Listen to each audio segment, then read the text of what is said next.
இது பர்சனாலிட்டிஸ் யார், நம்ம அம்மா ஜேமாவும் இவங்க மிஸ்டர் எம்கே இருந்தப்பவே அவர் வந்தார், பார்ட்டி ஆரம்பிச்சார்னா அவர் எதனால் ஆரம்பித்தார், அதுக்கு முன்னாடி அவரும் வந்து எம்கேக்கு பாராட்டு விழாலாம் எடுத்தவர் தான்.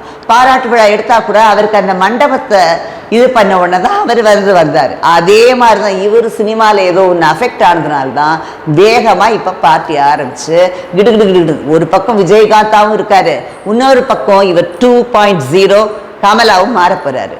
கமல் என்ன செஞ்சார், முதல்ல எடுத்த உடனே டம்மா டுமின் டார்ஸ்லேட் அடித்து என்னென்னவோ பேசினார்.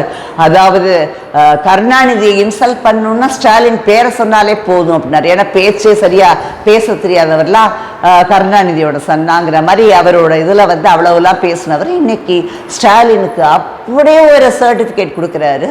எங்கே பார்த்தாலும் அப்படியே என்ன சொல்கிறது, பாராட்டி அவரை அவ்வளவு தூரம் பாராட்டுறாரு. அப்படி இருக்கிறப்போ விஜய் வந்து எப்போ பேச மாட்டார் இல்லையா, ரொம்ப அதனால சைலண்டாக இருந்திருக்காரு. உதயாநிதியோட ஃப்ரெண்ட்ஷிப் அந்த சினிமா இதில் ஏதோ நடந்ததுனால தான் இப்போ பொலிட்டிக்கல் என்ட்ரி கொடுத்துருக்காரு.